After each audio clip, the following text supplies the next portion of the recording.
द्वितीय विश्व युद्ध 1939 से 1945 तक चलने वाला एक विश्व स्तरीय युद्ध था। लगभग 70 देशों की जल, थल और वायु सेनाओं ने इस महायुद्ध में भाग लिया था। इस युद्ध में विश्व दो भागों में बटा हुआ था, मित्र राष्ट्र और धुरी राष्ट्र। इस युद्ध के दौरान पूर्ण युद्ध का मनोभाव प्रचलन में आया, क्योंकि इस युद्ध में लिप्त सारी महाशक्तियों ने अपनी आर्थिक, औद्योगिक तथा वैज्ञानिक क्षमता इस युद्ध में झोंक दी थी। इस युद्ध में दुनिया के अलग अलग देशों के लगभग 10 करोड़ सैनिकों ने हिस्सा लिया था तथा यह मानव इतिहास का सबसे घातक युद्ध साबित हुआ। इस महायुद्ध में लगभग 5 से 7 करोड़ व्यक्तियों की जानें गईं, क्योंकि इसके महत्वपूर्ण घटनाक्रमों में असैनिक नागरिकों का नरसंहार, जिसमें होलोकॉस्ट भी शामिल है, तथा परमाणु हथियारों का एकमात्र इस्तेमाल भी शामिल है, जिसकी वजह से युद्ध के अंत में मित्र राष्ट्रों की जीत हुई। इसी कारण ये मानव इतिहास का सबसे भयंकर युद्ध था। प्रथम विश्व युद्ध की विभीषिका से त्रस्त होकर तथा भविष्य में इसे रोकने के लिए 1919 में राष्ट्र संघ यानी लीग ऑफ नेशंस की स्थापना की गई, परंतु ये संस्था द्वितीय विश्व युद्ध को रोकने में पूरी तरह से विफल रही। 20 वर्षों की छोटी अवधि में ही दूसरा विश्व युद्ध हुआ, जो पहले से भी अधिक विनाशकारी था। इस युद्ध के अनेक कारण प्रथम विश्व युद्ध के कारणों से मिलते जुलते हैं। 1939 की स्थिति 1914 से बहुत अधिक अलग नहीं थी। यूरोपीय गुटबंदियां, सैन्यवाद तथा साम्राज्यवाद की द्वितीय विश्व युद्ध में भी अहम भूमिका थी। दोस्तों, अब जानते हैं कि दूसरे विश्व युद्ध के क्या कारण थे। वर्साय की अपमानजनक संधि। द्वितीय विश्व युद्ध के बीच वर्साय की संधि में ही बो दिए गए थे। मित्र राष्ट्रों ने जिस प्रकार का अपमानजनक व्यवहार जर्मनी के साथ किया, उसे जर्मन जनमानस कभी भी भूल नहीं सका। जर्मनी को इस संधि पर हस्ताक्षर करने को विवश कर दिया गया। संधि की शर्तों के अनुसार जर्मन साम्राज्य का एक बड़ा भाग मित्र राष्ट्रों ने उससे छीनकर आपस में बांट लिया था। उसे सैनिक और आर्थिक दृष्टि से भी अपाहिज बना दिया गया। इसीलिए जर्मन वर्साय की संधि को एक राष्ट्रीय कलंक मानते थे। मित्र राष्ट्रों के लिए उनके दिल में बदले की भावना भड़की हुई थी। हिटलर ने इस बदले की भावना को और अधिक भड़काया और जर्मनी की सत्ता हथिया ली। सत्ता में आते ही उसने वर्साय की संधि की धज्जियां उड़ा दी और घोर आक्रामक नीति अपनाकर दूसरा विश्व युद्ध शुरू कर दिया। तानाशाही शक्तियों का उदय। प्रथम विश्व युद्ध के बाद यूरोप में तानाशाही शक्तियों का उदय और विकास हुआ। इटली में मुसोलिनी और जर्मनी में हिटलर तानाशाह बन बैठे। प्रथम विश्व युद्ध में इटली मित्र राष्ट्रों की ओर से लड़ा, परंतु पेरिस शांति सम्मेलन में उसे कोई खास लाभ नहीं हुआ। इससे इटली में असंतोष की भावना जगी। इसका लाभ उठाकर मुसोलिनी ने फासीवाद की स्थापना कर सारी शक्तियां अपने हाथों में ले ली। वो इटली का निरंकुश शासक बन गया। यही स्थिति जर्मनी में भी थी। हिटलर ने नाजीवाद की स्थापना की तथा जर्मनी का तानाशाह बन गया। मुसोलिनी और हिटलर दोनों ने ही आक्रामक नीतियां अपनाई और दोनों ने राष्ट्र संघ की सदस्यता भी त्याग दी तथा अपनी शक्ति बढ़ाने में लग गए। उनकी नीतियों के कारण दूसरा विश्व युद्ध होना लगभग तय हो गया था। साम्राज्यवादी प्रवृत्ति। दूसरे विश्व युद्ध का एक मुख्य कारण बना साम्राज्यवाद।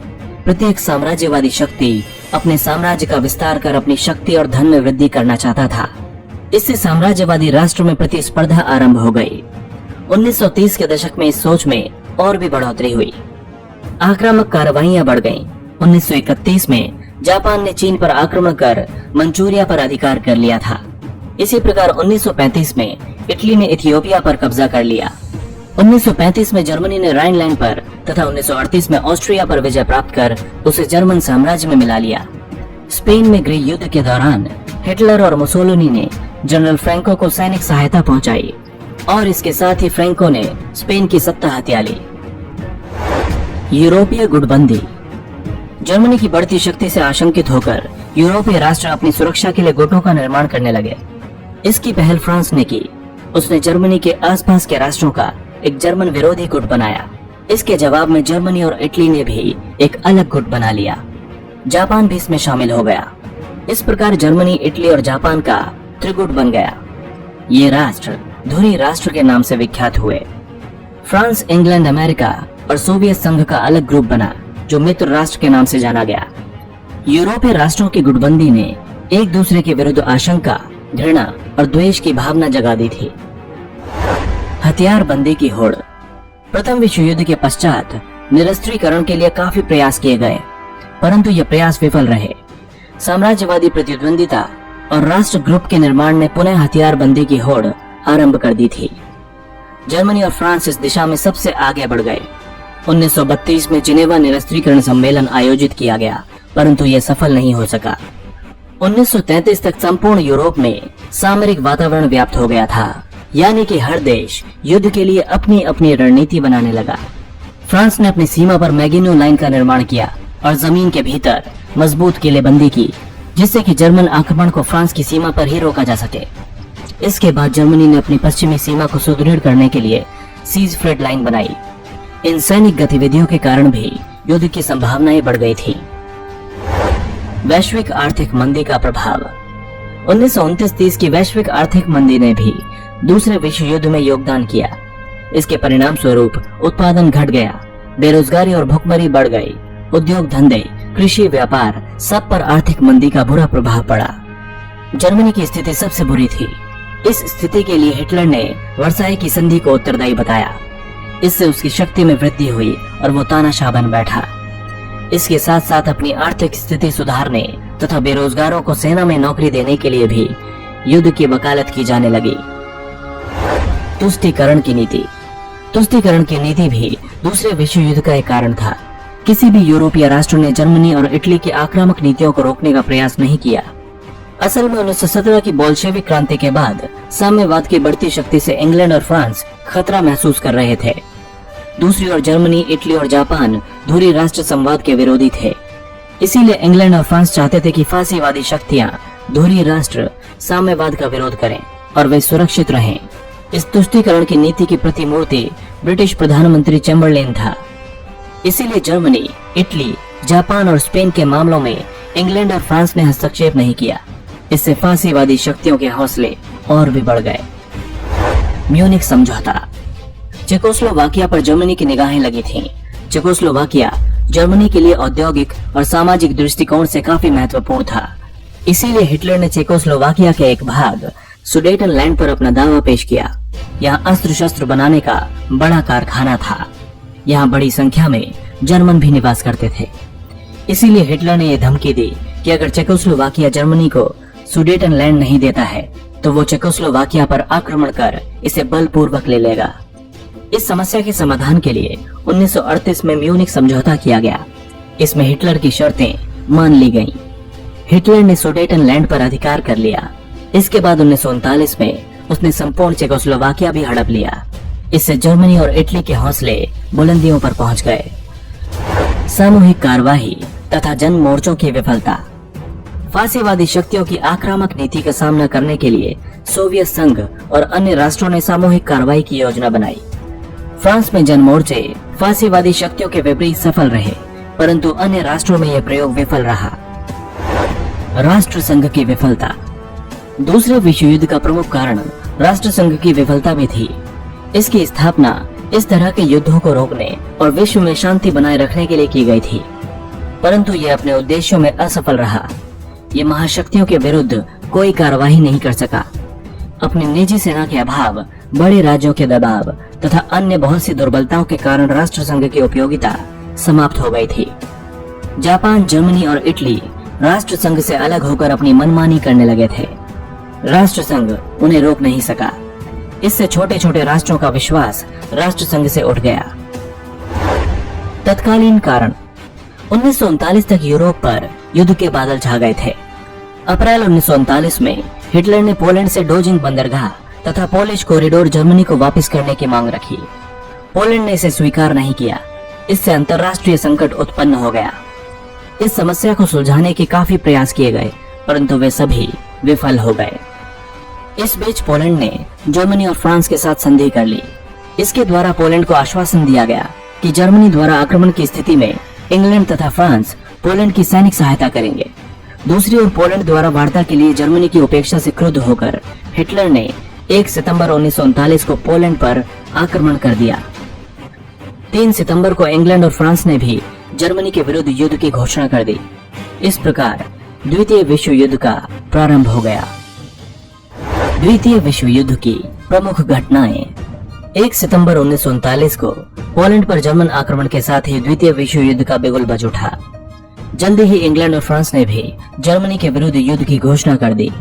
उधर जर्मनी ने पोलैंड पर अधिकार कर लिया। 1 सितंबर 1939 से 9 अप्रैल 1940 तक का काल नकली युद्ध अथवा फोनी वॉर का काल माना जाता है, क्योंकि इस अवधि में युद्ध की स्थिति बने रहने पर भी कोई वास्तविक युद्ध नहीं हुआ था। 9 अप्रैल 1940 को जर्मनी ने नॉर्वे तथा डेनमार्क पर आक्रमण कर उन पर अधिकार कर लिया। जून 1940 तक जर्मन सेना ने बेल्जियम और हॉलैंड के अतिरिक्त फ्रांस पर भी अधिकार कर लिया। मजबूर होकर फ्रांस को आत्मसमर्पण करना पड़ा। फ्रांस के बाद इंग्लैंड की बारी आई। जर्मन बम वर्षकों ने इंग्लैंड पर हवाई आक्रमण कर उसे बर्बाद करने की योजना बनाई, परंतु इंग्लैंड की लड़ाई में जर्मनी को सफलता नहीं मिली। वो इंग्लैंड पर अपना कब्जा नहीं जमा सका। जून 1941 में जर्मनी ने सोवियत संघ पर आक्रमण कर एक बड़े क्षेत्र पर अधिकार कर लिया था, परंतु सोवियत संघ ने मॉस्को की ओर जर्मन सेना को आगे बढ़ने से रोककर उसे वापस लौटने पर विवश कर दिया। 1941 में यूरोप के अतिरिक्त पूर्वी एशिया भी युद्ध की चपेट में आ गया। 7 दिसंबर 1941 को जापान ने पर्ल हार्बर के अमेरिकी नौसैनिक अड्डे पर आक्रमण किया था। इसके बाद अमेरिका भी युद्ध में शामिल हो गया।